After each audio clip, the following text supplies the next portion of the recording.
Hello ladies and gentlebeans, back again with some more SimCity tutorial. As you can see, I moved, if I go onto the zoning menu, I moved these commercial buildings here from this position here because obviously I made a mistake in the last video. That is where I need to have my ore mine, so we'll move them down to there for now.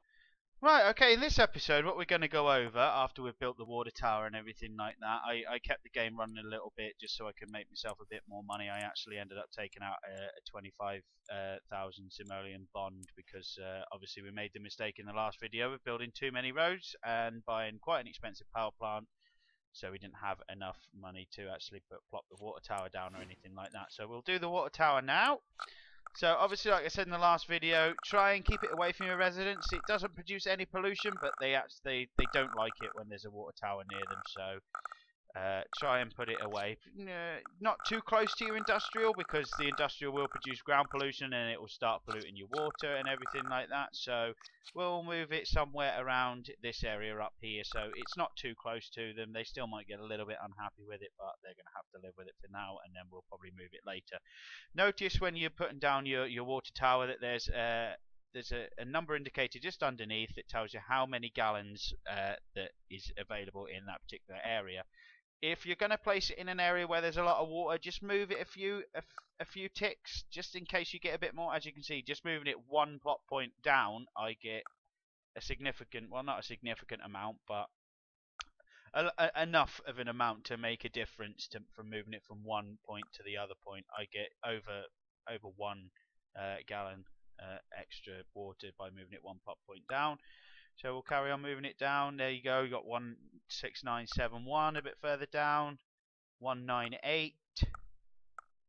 Now this is getting closer and closer to the residential area. So I think the best part is to plop it there, because that's 198. As you can see, if we move it down here, it goes to 192. So we'll put it sort of 1698 even. So we'll put it there. That should give them some water.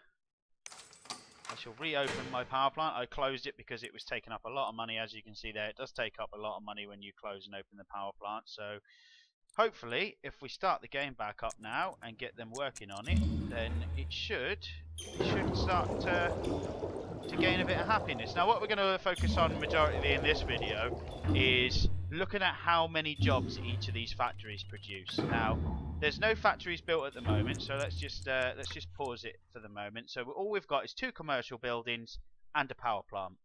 So let's have a look, see how many jobs we've got. If you click the population panel at the bottom and then click the detail tab here, it will then show you how many workers you have. So we have a total of 104 low wealth simoleon workers. 50 of them are working, so that means that out of this building and this building and the power plant, there are 50 jobs being provided, obviously because these aren't built yet. So that means that there's probably about 25 jobs going at the power plant and around about say 15 or so going at each of these buildings. That doesn't actually add up, but never mind. Maths was never my forte. I'm not sure if we actually close the power plant. There we go. If we close the power plant while it's on pause, you can see how many jobs it's actually creating. So these 2 buildings down here are creating 5 jobs each, and the power plant is actually creating 40 jobs. So we have 54 sims that are unemployed. Obviously, that doesn't add up to the 104, considering we have 156 population. But not everybody is going to be of workable age. A lot of them are going to be, well, some of them are going to be children. Some are going to be wanting to go to school and stuff like that. Now, you'll notice here as well that we have a total number of 16 medium wealth simoleon jobs. Now, you think, why is that? We've got no medium wealth buildings or anything like that. That is basically your sort of like assistant management staff that the buildings will need. Now, this game goes quite a lot into detail into very big detail about this kind of thing. This is why a lot of people don't look at this population menu. A lot of people don't know it's there. So that's why we're going to go through it now. So we've got 16 jobs there that are for medium wealth sims. So that's going to be like your assistant managers and things like that. And then you've got 4 jobs here, what are for the high wealth sims. Now that 4 jobs there are going to be for like your managers and your directors and stuff like that of each of these companies. So what we're going to work on first of all is getting this unemployed level down here and making sure that this stays hopefully in sort of single figures. I want to keep it really below 20, this unfilled jobs here, so I don't want to build too many buildings, because otherwise if there's not enough workers, the buildings are going to close down and they're going to leave. So we will start this up again. So we know that we have 50 unfulfilled work jobs. Now we've got a petition to build the town hall. Now the town hall also produces jobs, so let's place down the town hall, and I think we will place it probably there. Seems like as good a place as any. Obviously we can't place it there because it'll overlap our ore mining, so we'll place it here. We'll place it there. Now let's see how many jobs that has provided us with. Now we have 26 unfilled jobs, so if we pause the game again, close this building, so we have a total of 90 jobs there and 14 unemployed. So, and we reopen it again and we have 130. So the town hall actually produces quite a fair number of jobs. It actually produces 40 jobs for the medium wealth sims. Sorry, so for the low wealth sims. Now how many jobs does it provide for the medium wealth sims? It goes from 28 to 48. So that provides another 20, and then you've got the high wealth sims, which it provides 12, and it was on 4 before, I believe. Yeah, it was on 4 before, so it produces an extra 8 jobs. So obviously you've got to try and keep these numbers low, and these numbers low here. If there's not enough work for your sims, they're going to move out. If there's not enough sims to fill the jobs, then your factories are going to start leaving. So let's hope that that we can sort of like keep these numbers here below 20. So we need to zone a few more residential buildings to get these numbers down. So that's what we'll do. We'll actually put it on llama speed because turtle speed is just ridiculously slow. As you can see, all these sims are quite unhappy, and you can see here as to why. They're upset they had no power, and their anger they had no water. Don't worry too much about the happiness of your sims at the beginning of the game. That's more of a thing to get into when a bit later on. We'll go over quests and everything in the next video, but let's zone a few more residential places. So we will come off this road again, go in about there. Don't want too many more sims. As you see, there was only like 20 spare jobs, so we'll just build it up to about there and rezone that as residential. Now to actually fill the whole road up, like you see there, if I do it here or here, it actually fills the entire road up until it hits a junction. So if I do it here, it's going to fill this entire area up here. It won't go actually round this corner. So if we do it there, just hold control down and it will fill the whole entire area up. It saves you just clicking singularly. I prefer to do it singularly with the commercial and the industrial, obviously for obvious reasons, to keep the people happy and to keep the jobs down. So hopefully that when they start moving in there, they should our unemployment level should go down. There are still 30 unfulfilled jobs, so we shall wait actually for them to build the houses and move in.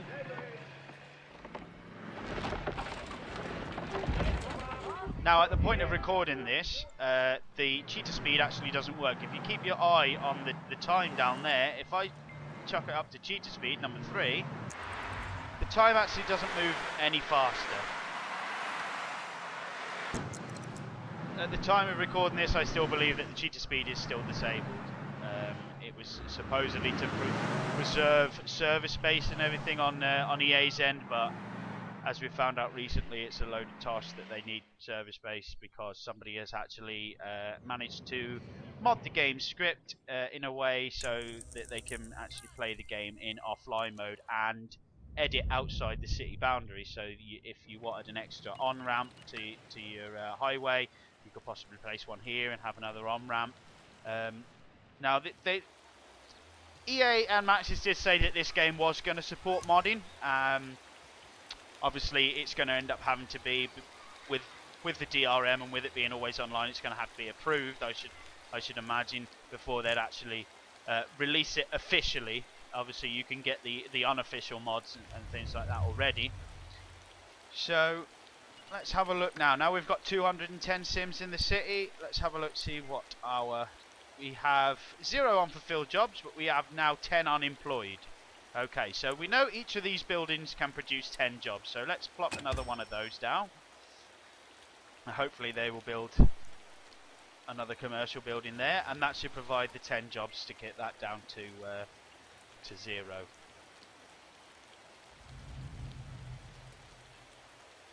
It doesn't look like they're going to build there. Let's just add an extra bit on the side there, just in case they can't fit a building on that small spot. There we go. So that's now building, and hopefully we know that. Oh, now it's going to build 2. I don't want 2.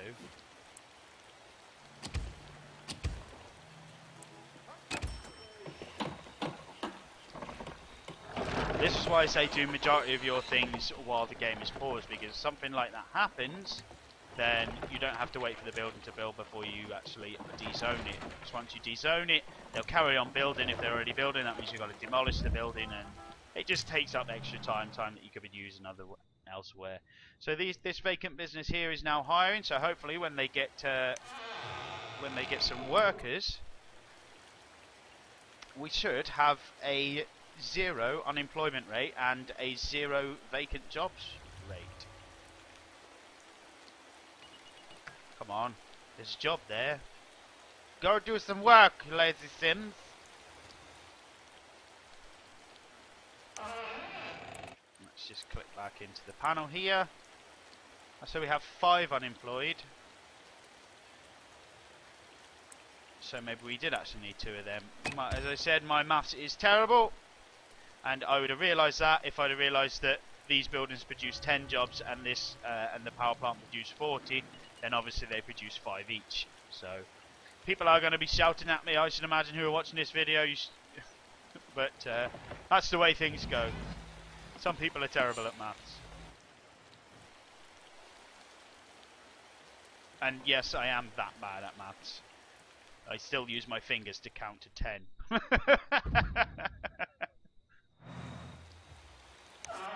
So they're now hiring as well.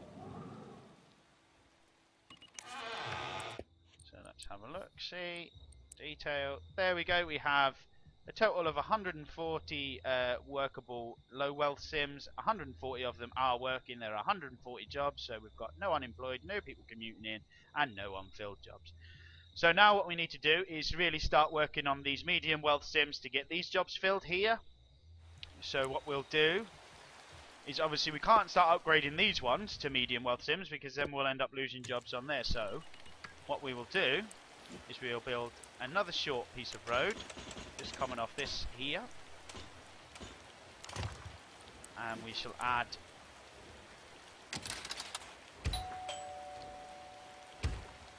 those. Hopefully if I put one there, that may end up being a high wealth, but we'll get rid of that actually. So we'll put that there. Now, to actually upgrade your sims to a higher wealth, all it needs really is for them to be a little bit happier and them to have better parks around the area. So in the park menu, which is this one down here, you've got 2 different choices for your medium wealth sims. You can either have sports parks or you can have nature parks. To be quite honest, I prefer the sports parks, because they sit flat to the road, whereas the nature parks, like say this tall tree row, goes out from the road. It's okay if you've got a small space next to a building where you can just about fit one of these, but I prefer the sports ones. They take up a little bit more space than the tree rows, but they also provide a fairly decent coverage area. So if we put that, say, slap bang in the middle there, then all these people will start getting happier, and hopefully they will start upgrading their houses. Now we are still losing money at quite a rapid rate, so obviously the reason that's happening is I'm taking this quite slowly, just to obviously show you guys. Normally you'd be able to do this once you get the hang of what buildings produce how many jobs and how many sims you need to fulfill them jobs to make sure that there are no spare jobs going and that you have none employed. You'll be able to do this pretty quickly, and you'll be able to get factories up pretty quickly to produce you extra money. But we're just doing this as a small tutorial, so hopefully we'll start making money pretty soon. I mean, I might end up having to take out the other bonds as well, but bearing in mind that you'll be able to do this a lot quicker once you get used to it. It's probably best that you do this if you're just starting out and you just want to try it, to do it in sandbox mode. But look at the normal online multiplayer mode first to see what buildings you are allowed to build from what perspective, because you'll get access to all the buildings and like a million simoleons straight off the bat. So it might be better off to do this in sandbox mode just to give it a try out first, and just to get the hang of how many jobs per each building provides and stuff like that. So hopefully, let's plop down another part. We'll plop down the pond because that will fit nicely on this corner. And there we go, they start upgrading to the medium wealth.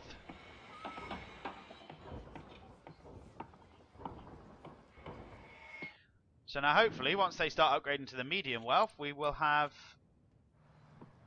if all of these upgrade, hopefully, come on, you're the last one. Come on, you're the last one.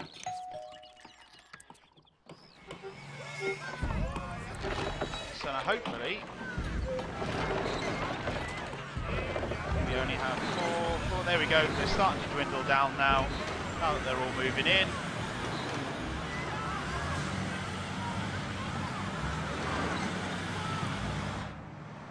Why you not upgrade?